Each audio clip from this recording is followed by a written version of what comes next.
Steve Jobs said that you can always connect the dots looking backwards. In this video, I'm going to share with you how we can reverse engineer that so that you can make it work for you. So, as I was saying, we can connect the dots looking backwards. So how do we create those milestones, those dots, so that we can accomplish them?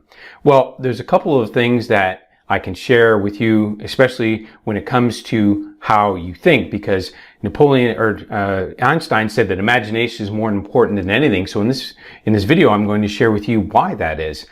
Now, my mentor, Bob Proctor, shared with me that our mind has two parts to it. We have the subconscious mind, which is like our hard drive. So it's holding all the memories, experiences, and images that we've experienced throughout our life. And then we have our conscious mind, which is wired to our senses, what we see, hear, touch, taste, and smell. So in order to use our imaginative faculty, which is a faculty of our mind, we need to tap into our vision. And in order to tap into our vision, we have to get into fantasy land. We have to have something of a picture of our future. And even more so, how does that feel? Like if we're going to create milestones in the future, how will it feel when we reach those milestones? Because those are the dots that we're going to be able to connect moving backwards. So we have to get into our imagination. We have to tap into our imaginative faculty. Many of us don't use it on a regular basis. Why? Because we're tapped into our five senses. What we see, hear, touch, taste, and smell. We call that reality. So we're tapped into reality more than we are Fantasyland. But meanwhile, Einstein, one of the greatest thinkers of our time, said that imagination is more important than anything. So we should be tapping into our imagination and thinking about our future self, how that will feel and look, and what we will experience once we are that future version of ourselves. Now, it does take a little bit of practice, and you can just start off if you like journaling, or if you just want to say the words imagine if, or what would happen if, or what would it look like if, and you start filling in those blanks and you start thinking about what you want. Focusing on what you want matters so much. Dan Sullivan, who created Strategic Coach, he's been writing for 25 plus years what he wants every single day in a journal. For 25 years, he's been writing that every day, what he wants. And by writing what you want, guess what? You're going to start tapping into your imagination, because you are going to be thinking about a future opportunity or future version of yourself. And that's how you overcome this problem and how you can create the milestones that you're going for. Now, some of us have problems going for big goals. Bob Proctor told me, write down your goal. And it might be something like, I'm so happy and grateful now that I'm making millions. And writing that down and saying it every day can work, but it's a really steep climb. It's a steep mountain to climb, because now you're trying to accomplish something that's a huge quantum leap.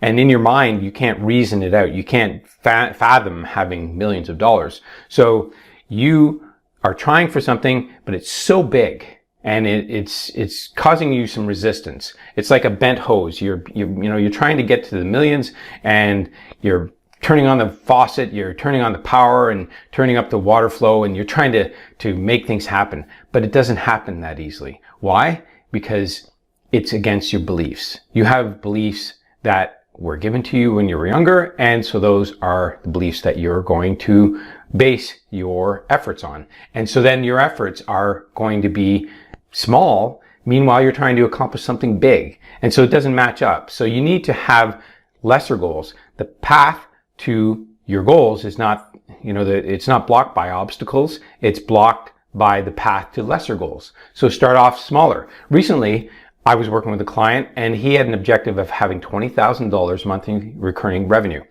And we discussed this, and he realized that that was twice the amount that he needed at this point. Even half that would be sufficient for him to live the way he wanted to. So he had this big, audacious goal, and he was trying for it, but he didn't believe in himself. And he couldn't reason through it. And he wasn't taking the right steps to get there.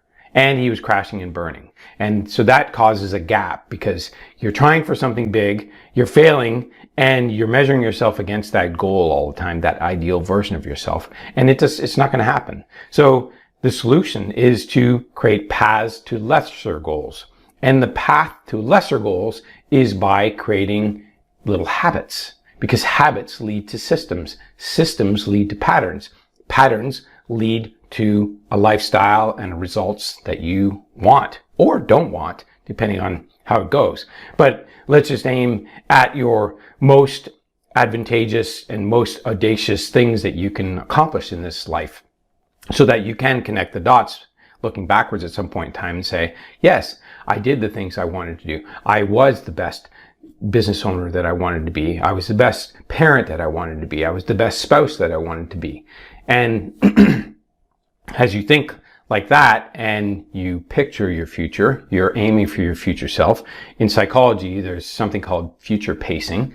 And so if you're going to future pace, you look to the future, you create that future version of yourself. You can even use vision boards if you like, and just write about it and think about it and talk about it, and even use a commitment device. If you want to use a commitment device like James Clear in his book Atomic Habit talks about, you create a commitment device where you commit to somebody else what you're going to do. Now, I wouldn't commit to the big goal, the quantum leap. Commit to something smaller, lesser goals. Commit to those.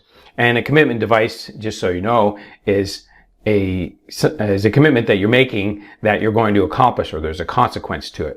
I've done this with a client before where I said, take out your checkbook, write a check for $1,000, and then I asked him, who does he detest? Who would he never give money to? And he chose a political leader. I won't name the leader, but he chose a political leader. And I said, write that name on the check and date it for, I don't know what it was, 30 days out or 60 days out. And so he had to do that. And I said, okay, now let's put that check in an envelope and address it to that individual.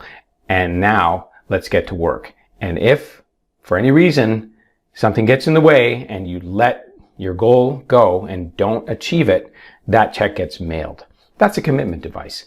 You don't have to do something like that, but you can have all sorts of different commitment devices. And that way you will do what you said you were going to do. You will follow through and you commit to somebody else. It's not just something you commit to yourself, because that's not valuable. Commit to somebody else, put it in writing, and then follow through. And then you can look at your milestones and you realize as you hit those milestones, and it won't be haphazard, it won't be sporadic, it won't be whimsical, it'll be strategic. You're aiming for lesser goals, and as you hit those lesser goals, you will see your mind will start to shift, you'll start to believe in yourself more, and you'll start to realize the kinds of things that you can accomplish. And at some point in time, you'll have a high level of confidence. As you take action, which is the competence aspect of it, you will develop confidence. And at the end of all of this, you'll have courage. And you will be able to walk into a room full of people or get on a Zoom call like this and then be able to share what you know. And people will be listening with open minds and open ears. Why? Because you're the expert. And you're courageous and you're confident about it. Just like I'm talking with you here now. I study these books, I study these great teachers, and then I can teach it. And I bring it to you so that you can apply it. So like I said at the beginning, connect the dots backwards. How do we reverse engineer that? Well, you create the milestones. You have a future vision of yourself. You write and think about what you want. You imagine it. You can dream about it. If you remember your dreams, write them down. They all have meaning. Dreams always give us little bits of information. They tell us what's going on in our hard drive, in our subconscious mind. And talking about the subconscious mind, it is a hard drive and it doesn't know the difference between what is real and what's not. So it just stores information. Information goes in and it never comes out. And so you can put information in, and you have to do that with your conscious mind. So you think about the thing you want and then you imagine it, you create it in your conscious thinking mind, and then you plant the seed in your subconscious mind.